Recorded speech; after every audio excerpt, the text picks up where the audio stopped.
Hello everybody, welcome. My name is Tyrell and I'm a dementia consultant and educator for the company Personalized Dementia Solutions. And my passion is helping families who have been affected by Alzheimer's disease or other types of dementia. And today we're going to talk about the 5 must-do lifestyle changes to effectively care for somebody with Alzheimer's disease. Okay, are you ready? Here we go. The first one, keep the peace. I can't stress this enough. We really need to keep the peace. Keep them content as much as possible, and it will help reduce the stress. I know this can be hard to do, especially if the person you're caring for is not making life easy on you. Or perhaps you have some past memories and the person wasn't pleasant to you in the past. So yes, it's hard, but believe me, keeping the peace will make a huge difference for all of you. So for example, let's say you're trying to prepare supper and you've got about half an hour to go, and the person you're caring for keeps coming into the room saying, "When is supper ready? I'm starving, I'm starving." And they're doing this 3 or 4 times, and it's just escalating, getting you upset. And so why not just keep the peace by saying, "Here you go, here's a bit of crackers and cheese to tie you over." Who's it going to harm? So those are just some examples of how we can keep the peace. And again, I know it's not easy, but believe me, trust me, you'll see a positive result from this. So number 2, don't expect them to change. They're not going to change. And I know this is a sad reality, but the truth is what's happening is the brain neurons are slowly dying.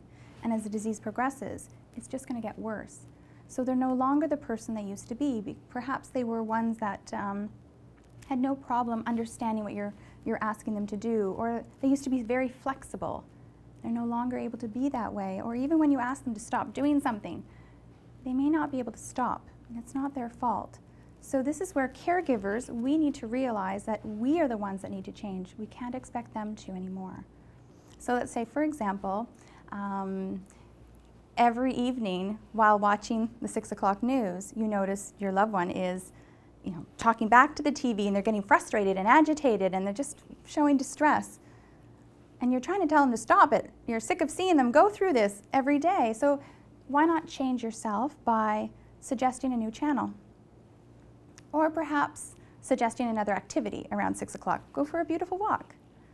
So those are just some ideas on understanding that we as caregivers need to make the changes now. We can't expect it from them.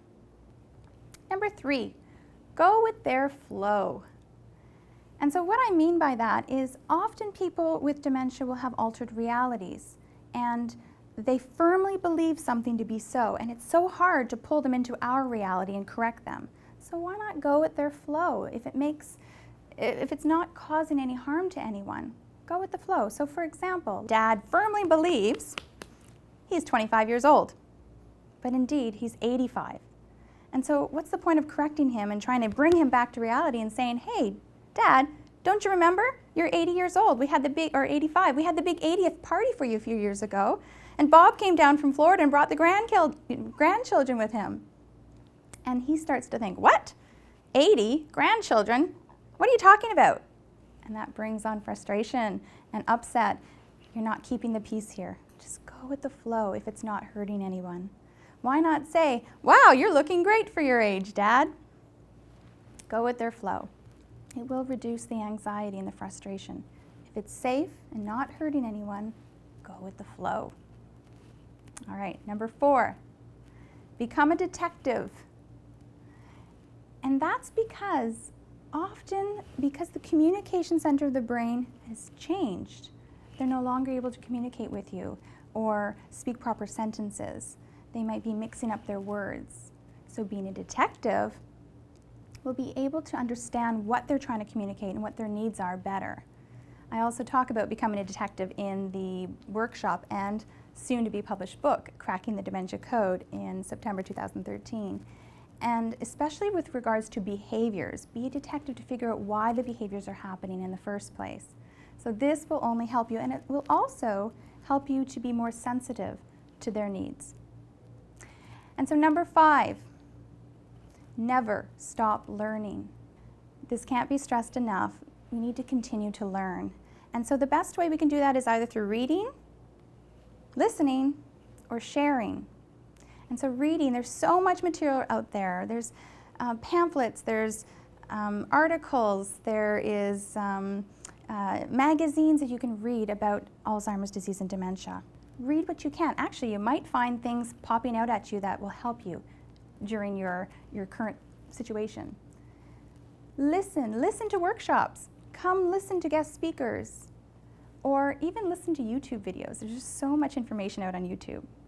And then share. Don't be shy to share with others who are experiencing the same challenges you are as a caregiver. And also with experts. Because often the experts can also hear and detect what's going on for you, and they can suggest other ideas for your circumstance. So sharing is also vital. And from all your learning, hopefully you're realizing that asking and seeking help is also very important on your journey. And so being a caregiver is not easy, but just know that you're doing a wonderful thing for the person you're caring for. So to recap, the 5 must-do lifestyle changes to effectively care for somebody with Alzheimer's disease. Number 1, keep the peace. Number 2, don't expect them to change. Number 3, go with their flow. Number 4, become a detective. And number 5, never stop learning. And so if you are needing some extra support on your journey, don't be shy to contact us. We'd be happy to help you. You can reach us by going to our website. Our website is www.dementiasolutions.ca. And we'd be happy to work with you because we want families to know that you don't have to journey alone. And there are creative solutions out there.